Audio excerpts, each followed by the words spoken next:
I think the thing that really draws people to create children's media is the wisdom it imparts and the desire to give back to the next generation.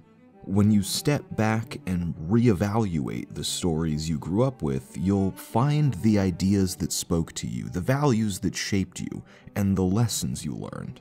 I remember watching Foster's as a really lonely kid and learning that family is the people who love you, watching Avatar and learning that forgiveness is the path to happiness, watching Justice League and learning the importance of thick thighs, also justice.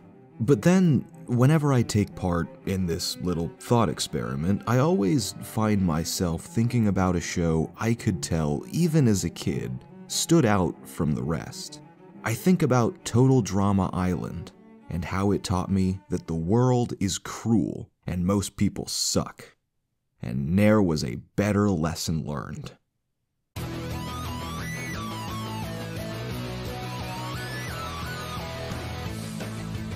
If I didn't make it clear when I talked about Bake Off, I have experience working on a reality competition story team, which, yes, that's a real department of pseudo-writer-editors who make an episodic story out of the footage and interview soup, and I can guarantee, when you've done that, this show is 10 times funnier.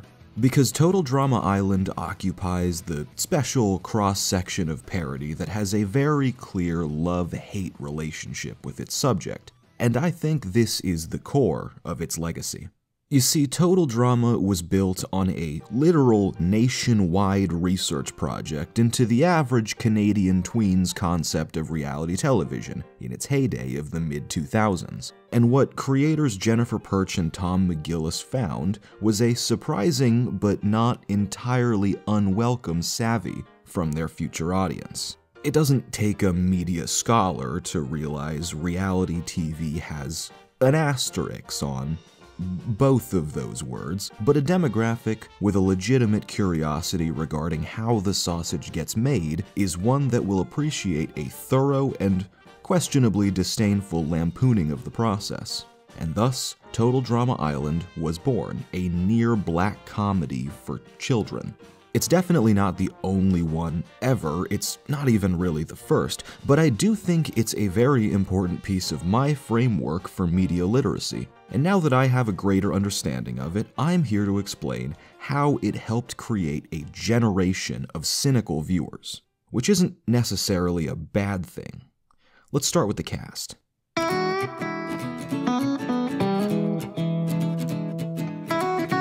Little fun fact about the show. Every character is such a shamelessly pinpoint archetype, they're literally labeled. And it wouldn't shock me if some of these were on the average reality show casting board. Heather's the queen bee, Justin's the eye candy, and the best character.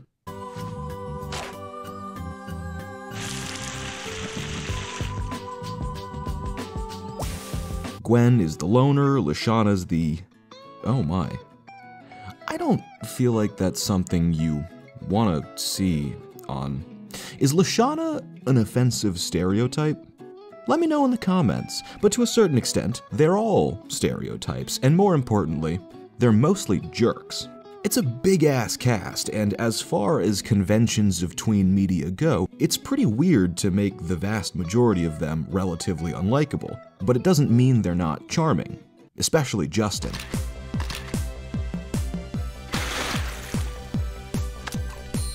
God, he's hot, and well aware that's the only reason he's on the show.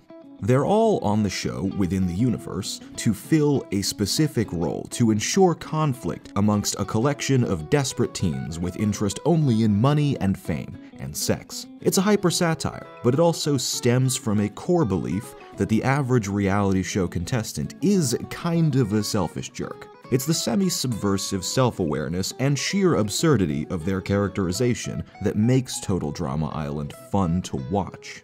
If that sounds like a familiar setup, it should be. It's Always Sunny. It's also a lot of other shows, but I thought this would make for like a little mind-blown moment, like, oh, it's all coming together now. Are you impressed? Don't answer. I'm not done talking about Justin. The thing about reality competitions that's wildly fascinating is the way people decide who to root for. I've covered interviews for some truly nice people who are unanimously hated by fans because they're boring as shit. I've also covered some consummate professionals who adopt entirely separate personas exclusively for the camera because they know it's more fun. Total Drama still operates on reality TV rules, where the drama part of the equation is kind of a vital piece. Not every character is equally terrible. If you were to, put them on a goodness spectrum, you'd probably have Owen on one extreme and Heather on the other. But that doesn't mean you want Heather gone right away. You kind of need a spiteful, pot-stirring harpy to keep things interesting.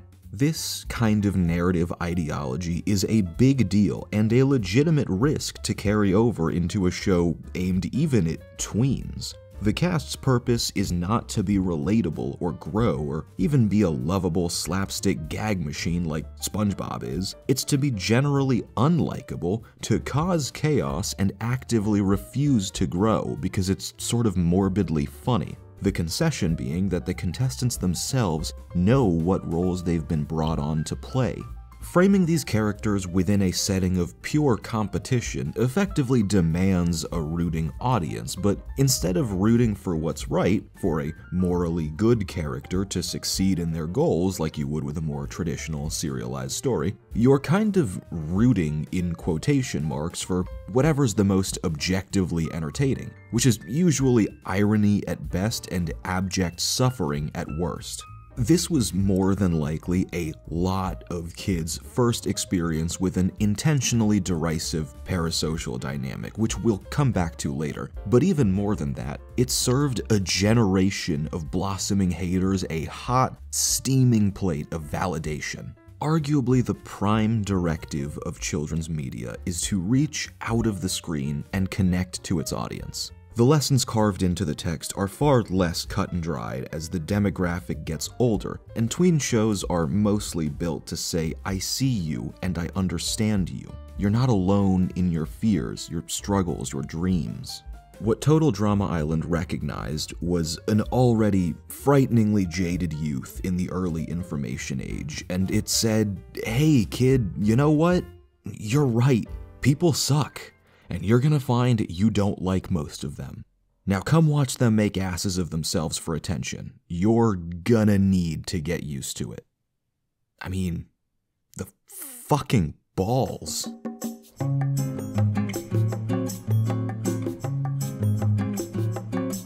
Let's go back to the beginning of the show for a second here. People tend not to remember this most of the time, but an important aspect of the fictional game Total Drama Island is that the cast is lied to about what it will entail.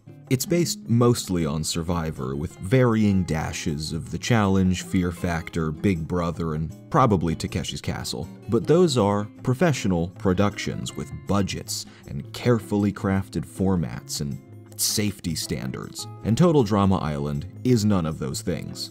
Now, if you know nothing about Canada, Muskoka, the place the show is set, is a naturally beautiful and fairly wealthy municipality north of Toronto. It's cottage country, really. The cast is presumably expecting this when they show up at Camp Wawanakwa, and while they never really talk about it seriously again, it's a very clever artistic choice to make it such a shithole. See, an unlikable cast disillusioned with a crappy production is inherently funnier. It creates a feedback loop of negativity, kind of the same reason the Always Sunny gang runs the worst bar in Philly. It's no fun watching bad people succeed. That's not rocket science. We're jealous and petty creatures. But Total Drama Island isn't just a miserable excuse for a game because it's funny. It is, in itself, another hyper-satire. The asterisks on TV, to be exact.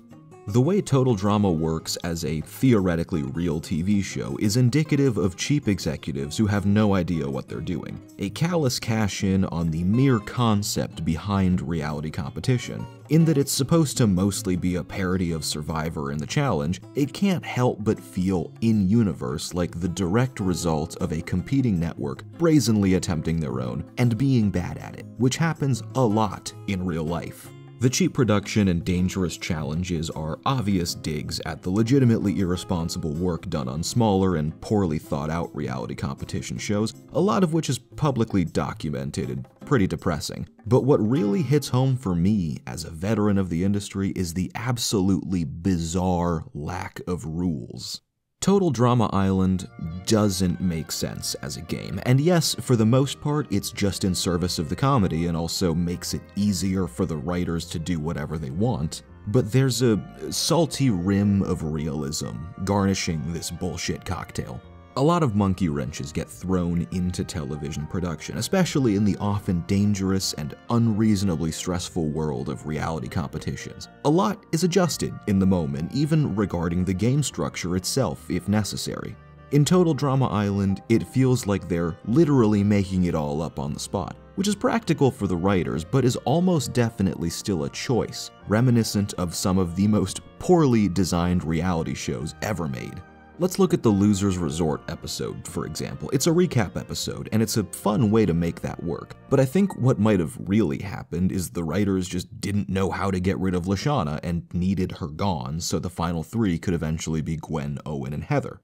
So this bit they do, where everyone accidentally votes for Lashana and Chris just runs with it, is dumb as hell, but it manages to feel like something a skeevy production that doesn't want Heather gone would do to keep the drama train running. Apply this ideology to every left field twist that feels like it was impossible for the producers to actually plan.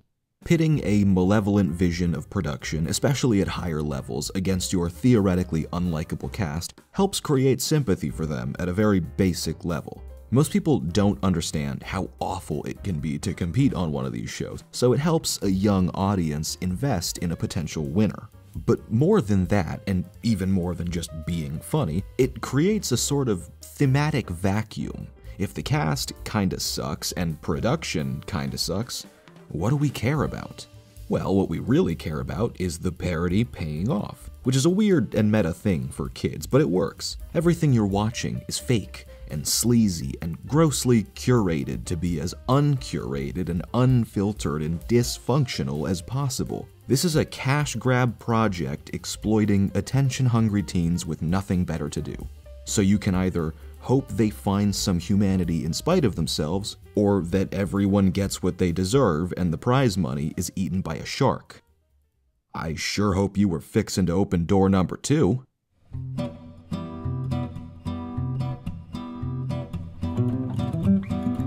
Remember when I said we'd come back to derisive parasocial dynamics?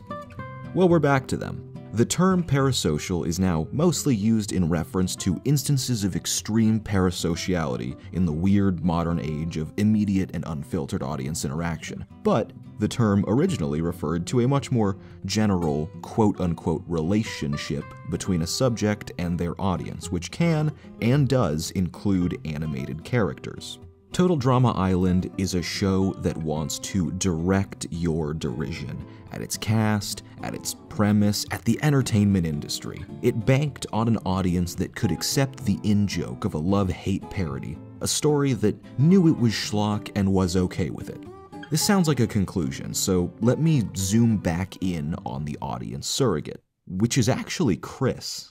Chris is a weird character because on the one hand, he operates as a symbol for the producers of the show, whom you are not supposed to like. But he's also the closest thing to a tonal compass you get. He laughs at the things you're supposed to laugh at, he likes the people you're supposed to like. He's the only one there to react to everything because he's also the host, and that's what the host does on real reality competitions. So what does it tell us that egotistical, amoral, insensitive Chris McClane is this bizarre trinity of metafictional import? Well, he's a room full of mirrors, you see, because it's all about you. To quote the great Leonard Cohen, you want it darker.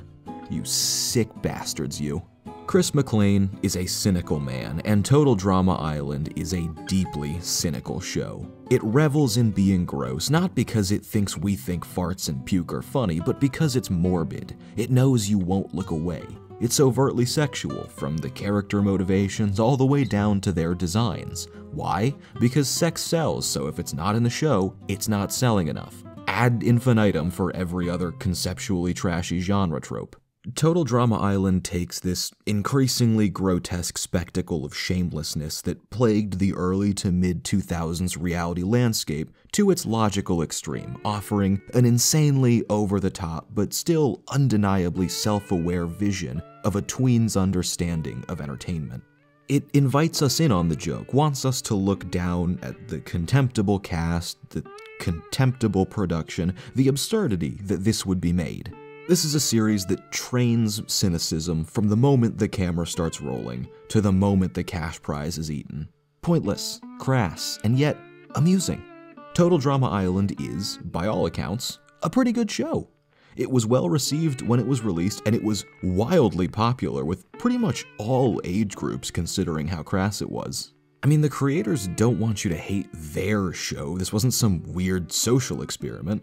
They put it together believing their audience would understand the in-joke because, again, actual sociological research suggested they would. This is what makes Total Drama's legacy so unusual to me. I think its goal, hidden under all that slop and puke, was to find a way to appreciate the contemptible. Cynicism is not the same as pessimism. There's nothing inherently negative about it. If Total Drama had nothing but hate in its heart for the soulless television machine, it wouldn't exist in the form it does. Shit, there's like 7 seasons and a younger skewing spin-off and a reboot on the way. They're at least part of the problem, and they don't seem to particularly mind. That's Total Drama's legacy. A surprisingly charming shrug in the face of self-perpetuating media cynicism. A litmus test, even a primer of sorts, for a generation culturally predisposed to internet tribalism, toxic fandom, parasocial skepticism, and unhinged doomerism. One that cleverly steered into the skid and encouraged its audience to do the same. Obviously, this was just one TV show, a good one, but for most people, probably not a life-changing one. It didn't save us from anything. God, did it not stop any of this. But I do think it helped us compartmentalize a lot of aimless negativity during a crucial time in our social development. Which, if you replace aimless negativity with a more neutral term like complicated emotions, is a pretty common purpose for children's television, especially the upper demographics. In the end, it was a good lesson. Maybe not actually the best one we learned, but absolutely one worth holding on to. Also, there was Booba. And I saw boobies. What more can a man ask for?